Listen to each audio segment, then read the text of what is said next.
алма. Қоңыр күз мезгілі еді. Ағаштың жапырақтары түсіп, тек жабайы алма ағашының басында жалғыз алма қалыпты. Осы кезде орман аралап жүрген қоян алманы байқап қалады. Оны қалай алуға болады? Алма өте биікте, секіріп жете алмайсың. Шырша бұтағында отырған қарға қоянның қылығынан сырттай күліп отырды. Қар. Оны көрген қоян, қарға, маған алманы үзіп алып берші, дейді. Қарға ағаш басына ұшып барып алманы үзіп алады. Бірақ алманың тұмсығымен қармап ұстай алмай, жерге түсіріп алады. Рахмет саған, қарға, деді де қоян, жерден алманы көтермекші болды. Ал жерге түскен алма жаны бардай дыбыс шығарып, қозғалып, жүгіре жөнелді. Бұл қалай? Қорқып кеткен қоян алма ағаштың түбінде ұйықтап жатқан кірпінің тікеніне құлағанын түсініп, кірпі, тоқта деп айғайлады. Менің алмамды қайда алып бара жатырсың?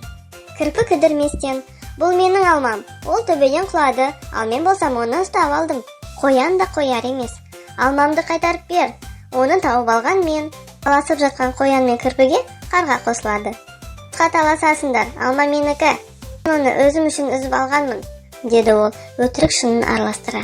Олар бір-бірімен түсінісе алмай, алманы әрі тартып, бері тартып, орман айғайдан у-шу болып кетеді. Сол кезде Қорбаңбай Аю келіп қалады. Бұл не деген айғай-шу? Мазамды алдыңдар ғой. Бәрі оған жақындап, сен Аю біздің ормандағы ең үлкен әрі ең ақылдысың. Сондықтан бізге алманың кімдікі екенін айтып берші, деп Аюға оқиғаның қалай болғанын баяндап, төрелігін сұрайды. Аю сәл ойланып, былай деп сұрайды. Алманы кім тапты? Мен, деді қоян. Ал алманы кім үзіп алды? Мен, деп қарқ етті қарға. Жақсы, кім оны ұстап алды? Мен ұстап алдым, деді кірпі. Мінекей, бәрің де дұрыс айтасыңдар. Өйткені әрқайсыларың алманы алу үшін еңбектендіңдер. Алма бәріңдікі. Мұнда бірақ алма ғой, деді кірпі, қоян, қарға түк түсінбей. Бұл алманы теңдей бөліңдер, әрқайсың бір бөлігін алыңдар, деді Аю. Мұны естіп бәрі қуанып кетті. Бағанадан бері біз бостан-босқа таласқан екенбіз ғой. Кірпі алманы 4 бөлікке бөледі. Қоянға бір бөлігін беріп, бұл саған қоян, сен алманы бірінші көрдің.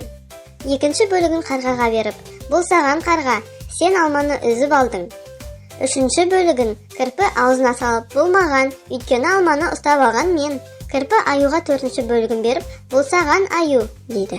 Маған не үшін деп таңғалды Аю. Сен бізге ақыл айтып татуластырдың, деді ол риза кейіппен. Әрқайсысы өзіне берілген алманың бөлігін жеп риза болды.